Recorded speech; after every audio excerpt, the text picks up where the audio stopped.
everybody, welcome back to Taji's World of Books and welcome to a midweek wrap-up.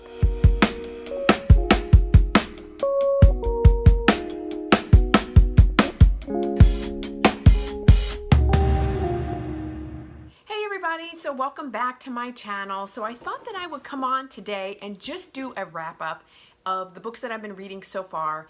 I'm reading a really long series. I'm going to talk about that in a minute. I'm reading a really long series that has like 24 books in it, and so I'm going to divide that up into couples. So it seems like every 3 books is sort of a wrap-up of that particular couple, and then an ongoing saga with an ongoing storyline. So why don't I just talk about that first? Let's just do that. I'm like a little bit all over the place today. Okay, we'll do that. All right, so that series that I'm talking about is Helena Hart, and this is the Steele Brothers, and this is book 1, 2, and 3. I'm going to talk about those together, and I have not read anything by Helena Hart before, and I absolutely love it because it is just porn candy. It is like, you just eat it up. It's so, like, it's good writing. Like, she writes a good storyline.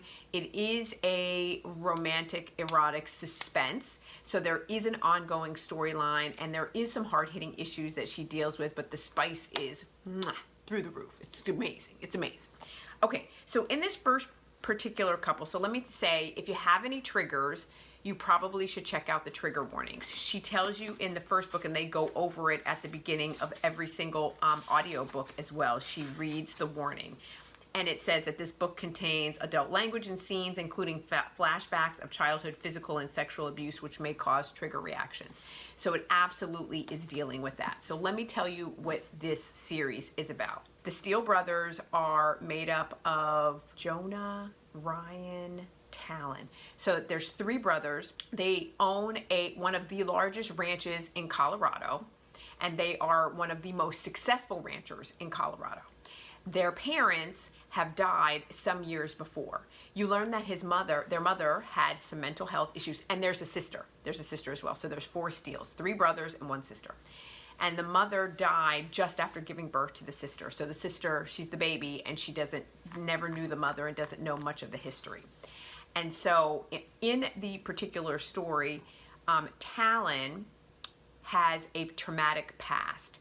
And you don't know what that traumatic past is, but as you're starting to see the flashbacks that he's experiencing, you're catching on very quickly that he was abducted and assaulted for a period of time. And so the story sort of reveals itself from there. And this first series of books is Talon's story. And Talon, Ryan is the youngest brother, Jonah is the oldest brother, and Talon is in the middle. Talon and Ryan went off together when Talon was abducted, and Jonah didn't go with him, and Jonah feels a tremendous amount of guilt around not being there for his brothers when they needed him most, because he's the oldest and he's supposed to protect them. So that's the ongoing premise. It's like, who did it, who done it, when, under what circumstance, because then you start to find out that there is a child pornography sex ring that is abducting children, and they are going to find out who did this to Talon and under what circumstances. And that's the sort of ongoing thread through all 25 books, as far as I know so far, at least through the first 6 that I've read, but through all 25 books. And then each of the brothers are going to have their own story and their own HEA, and the sister is going to have her book as well. So these first 3 books are about Talon, and he meets up with Jade Roberts. Jade Roberts is the college roommate of Talon's sister. They've been friends forever, and so she is left at the altar. She is prepared to marry Colin, and the day of her nuptials, Colin doesn't show up. And so her best friend, Talon's sister, says, and her best friend's sister's name is Marge. So Marge says, you know what? You don't need to put up with this. Why don't you just come and stay on the ranch with me? We've got plenty of space. I just live with Talon. Like, you just get away. Just get away. And so Jade says, fine, Marge, that's what I'll do. So she flies in, Talon picks her up from the airport. He's this grumpy guy, but gorgeous as all get out. He picks her up and he brings her to the ranch, and therein ensues the relationship. So Jade has just finished law school. She has finished taking the bar. She's in between waiting to find out what her results are for the bar exam, and she is living on the ranch with Marge and the Steele brothers. And so, you know, things start to develop from there. And Talon starts to come out of his shell. He starts to want to be a better person, and he starts to, because of Jade and their relationship, like want to participate in therapy and want to be better. And so the Steele brothers also encourage Jade to continue doing whatever she's doing with Talon, because they see improvement, they see something going on with him, but they also don't know that Jade and Talon have ensued in this secret sort of relationship that they're embarking on in the middle of the night, because Talon has PTSD and he never sleeps. And so really it's their sort of love story, but it takes time, because he is so broken and so damaged from everything that happened to him. He needs time to heal, and he needs time to, you know, come to terms with it. So in no way are these first 3 books the ending of his story. This is just sort of a conclusion of them getting together and working things out. But this story it's a saga. It's an ongoing dynamic that carries over, but the next book, book 4, then starts Jonah's story. And you do get to see, because obviously they're brothers and they live on the ranch and everybody, so you get to see all the characters that we've come to know. They're all together, but when I say it hits a crescendo, this is a 5 out of 5 star for sure, and a spice of a 5 and an angst of a 4. It is so, so good. So the first book is called Craving. The second book is called Obsession, and the third book is called Passion.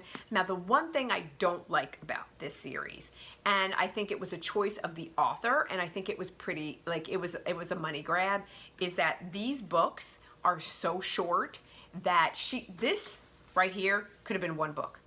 And she divided them up into individual books, and the cost of these books is the cost of a regular priced book.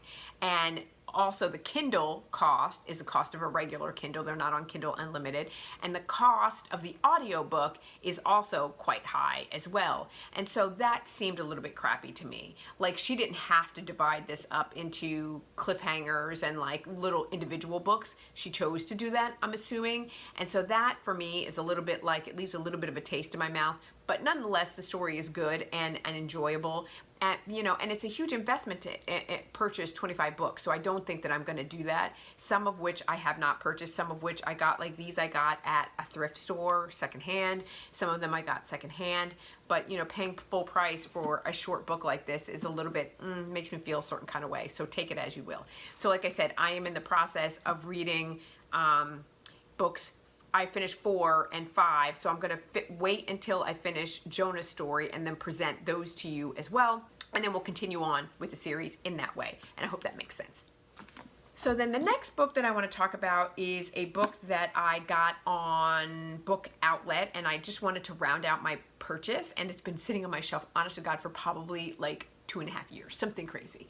And this is J.L. Butler, and this is Mine. And this was a really interesting, like, I wasn't expecting, I thought it was just going to be like, let me just read it because it's on my shelf, but it's not going to be good. It turned out to be decent. It's a, like, romantic thriller, like, there's romance in it for sure, but it's a thriller suspense. And it's about a divorce lawyer. It's set in the UK, and I had to ask one of my friends who's from the UK, like, explain the difference between a barrister and a solicitor and a QC, because it gives you really a peek and a look into the UK's legal system and how they operate, which is different than the way we operate here. We all heard that with the Johnny Depp Amber Heard case and the UK case against the Sun, right? So it's all very different than what we do here. So this is about a divorce lawyer, Francine Day, and she is getting ready to put in her application to be a QC. And my understanding is a QC, and Beauty, you can kind of, since you live in the UK, you can put in the comments below if I got this right. A QC is like the elite of the elite attorneys. There are only very few of them. It would be kind of like our federal court, or our Supreme Court, like how you have to be elected into that, you have to be, nominated and then elected into it. You don't just, apply for it and get it. Like, it doesn't work that way. So she's getting ready to apply to be a QC. And she has one of her clients, Martin, who sought her out, is getting a divorce from his wife. And he has a $1 billion corporation, and he is wanting to protect his assets, and he wants to separate from her. And she then ensues a sexual relationship with a client, which is not okay. She's not supposed to do that, but she's very attracted to him, and they do that. And so through a series of successive events, she starts to suspect that the wife disappears, doesn't show up to one of the court proceedings, and Francine then starts to believe that Martin is the one behind the wife's disappearance. And all signs point to Martin being the one who has done it. Also, on top of this, she is being blackmailed by one of her nosy neighbors who knows that she has engaged in a sexual relationship with her client. He threatens to reveal her to the legal, to turn her in and, ruin her career. And so there's a lot of twists and turns. There also is the plot twist in terms of how this ends up, and what you think you don't know. And so I was really, I walked away from this going, damn, that was not what I expected. I did not see that coming. I usually can clock things really good. I did not clock this. I did not clock it at all. And the way that she chooses to end the book and end the situation and the circumstances is also quite interesting. So it was it was a turn from what I typically read. It was a very interesting, fun ride. It was fun to learn about, like I said, the UK system.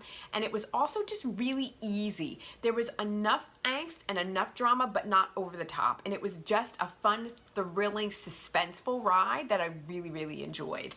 So overall, I gave it a 4. And in terms of spice, there was some spice there, so I gave it about a 2 or 3, and angst was a 2 or 3. So for sure, it was fun. If you want to have a palate cleanser, you want something in between all the high energy, high angst, high erotica, all that stuff that we read, then this would be a nice turn of events. So like I said, I was pleasantly surprised. So that is J.L. Butler, mine. And the final book that I wanted to talk about today, and this book was recommended to me by Jen at the Book Refuge, and she was preparing, some things for this particular book, and I said, let me go ahead and pick it up. I also heard about this from Charles from Books on Stereo as well, and I said, I want to read this book, and that is Love and War by Shira Lynn. And this, first of all, this cover is absolutely stunning. I love the colors. I love the contrast to the light and dark. It is absolutely glorious.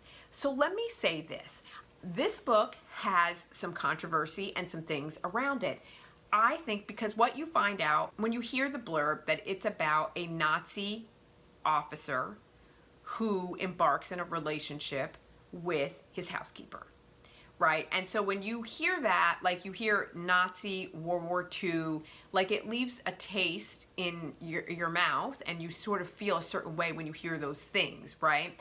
And then clearly the housekeeper is a person of color, right? And so you sort of go what is this about? And in the times that are so sensitive that we live in, you feel a certain kind of way. I caution you not to do that.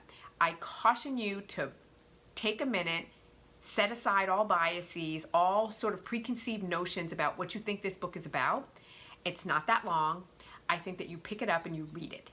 And you read it first and then talk to me about what you think about it, because this is one of the most beautiful historical romances that I have ever read. I absolutely love this story so much. It's told from 3 sort of perspectives, right? There's a cocktail singer, her name is Victoire, right? And it starts off where we see her, and I think that they are in Marrakesh, and it is the hero, and his name is Emile, and Emile is with his friend Rolf, and they are in Marrakesh, and they see this cocktail singer that is just gorgeous, and he literally takes Emil's breath away. He like sees her and he is just infatuated. And Ralph is like, pick your mouth up, like just settle down, like whatever. And for whatever reason, there's a set of circumstances, he doesn't interact with her and he doesn't have a chance to like say anything or do anything. Fast forward, the SS comes into power, Nazism is really taking off. Emil's father forces him into the position of being, he's a surgeon, forces him into taking this country estate and participating in the Nazi regime. He's forced to do it. He has no choice. One could always argue he has a choice, but that choice probably would have ended in death for him, given the circumstances. And so he and Rolf are driving down the street and they see a group of SS officers assaulting a woman of color, and they are like literally stripping her and assaulting her. And he is just like, that is bullshit. That's not going to happen. And so he makes Rolf, the driver, pull over and they jump out. And when he gets over to the scene, and he is a commanding officer because he's a surgeon, he is like, what is going on here? And then he realizes that it's Victoire, the cocktail singer that he saw from the lounge. And all bets are off. He's like, absolutely not. He assaults the officers. He's like, this is my, and then he has to make up a story. He's like, this is my housekeeper. You know, she ran away, you know, we had a disagreement, like, you don't, you know, she is my property, don't you attack her, and so on and so forth. And he gets her and he takes her, but he does it to protect her. He does it because he knows that if he leaves her to her own devices in SS, this is set in Paris, and she is, you know, Parisian as well as Haitian and is from New Orleans. He knows that if he leaves her to her own devices, given, you know, the SS occupied Paris at the time, she's as good as dead. So he's not going to do that. So he takes her home and he treats her with such respect and such dignity and such grace. And this is a slow burn development of the relationship that they have and how that comes about. One could talk about that there is a power differential. One could talk about that, you know, that he, you know, she had no choices. But when you read this book, she had every choice. She had all the power. He was terrified. I just love how it was written. I love how everything ended up. I love the consequences, the circumstances, the conversation around everything that happened, because this is being told from Victoire's point of view. She is telling this story to her children, and it starts off, it's set in 1980, and she's telling the story of the war and what happened during the war. So I think that anybody that has, and also this is written in an own voice. It is written by Shira, I think her name is pronounced. I apologize if that's not correct. It is her story, her history, and her background, and she is a woman of color, and she wrote a story that needed to be told, because you cannot tell me during World War II that these circumstances, and insert person, said people, Nazi officer and somebody from a Jewish descent, or Nazi officer and someone of a, you know, African or black or, you know, African American or whatever descent. Like, this conversation needs to be talked about.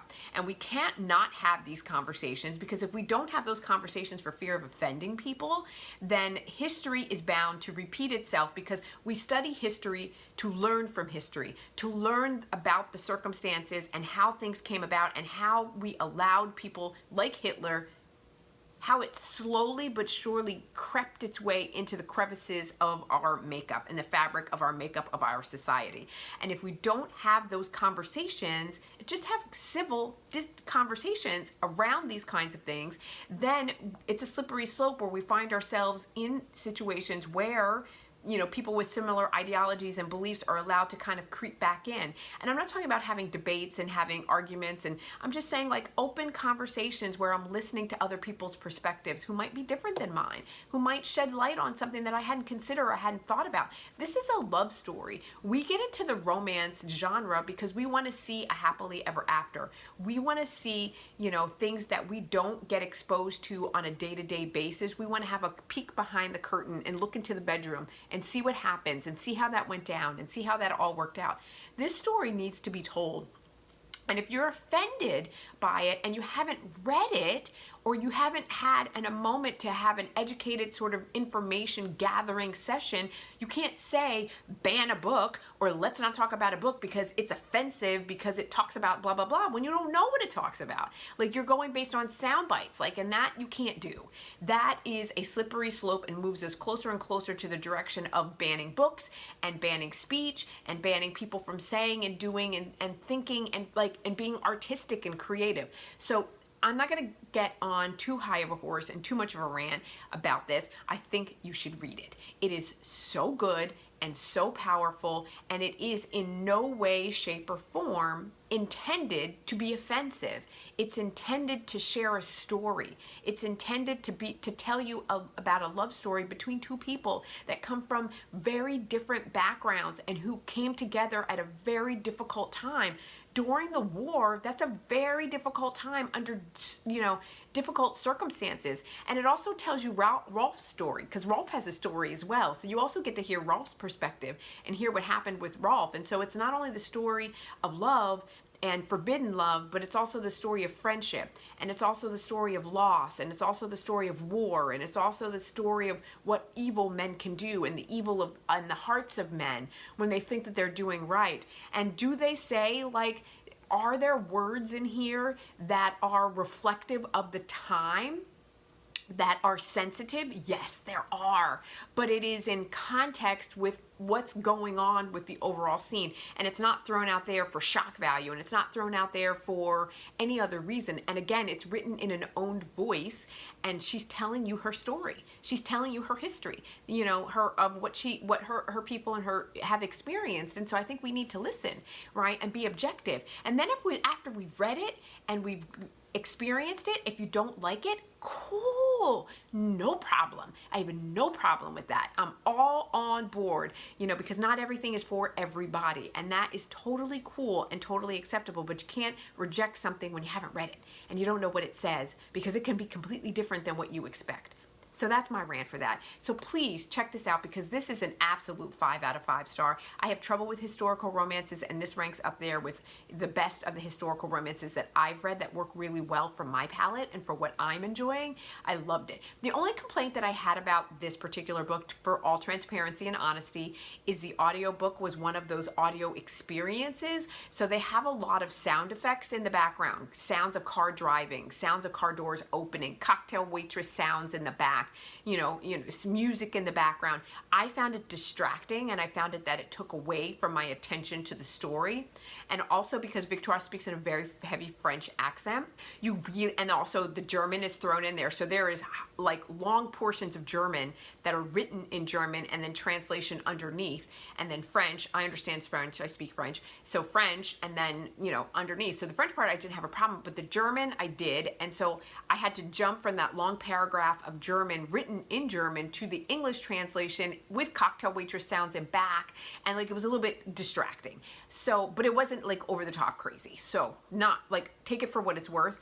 Again, overall, an amazing experience. I will reread this book sometime in the future because I want to experience it again now that I know the story and the outcome. I don't have so much angst about what's happening, and I'm like, what's going to happen? So once I've gotten past that, now I can really digest the story. But I really highly recommend, it is not that long of a read. I highly recommend that you read it. I highly recommend that you experience it, and then tell me what you think about it, and then give me commentary on like whether or not you think that this story, because my understanding is there's been a lot of controversy around this book, and I don't understand why, and I really do want to understand why, because we're in the romance space to kind of have conversations and to enjoy and to see happy ever afters and to see, different types of representation in books so that it feels like it covers the gamut, right? And so that's what I wanted to say about that. So please check this out. Give it some love. Give it some support. I really appreciate if you do. And having said that, you guys, I have talked so much today, and I really hope that you enjoy it. You guys, thank you so much for joining me. Thank you for all the love and the support that you guys give me. I so appreciate you on so many levels, more than you ever would know. So give me a like if you like this video. Do a comment below, because it helps me with the YouTube algorithm. It shows that the video is relevant and that you guys are wanting to talk and hear about this space.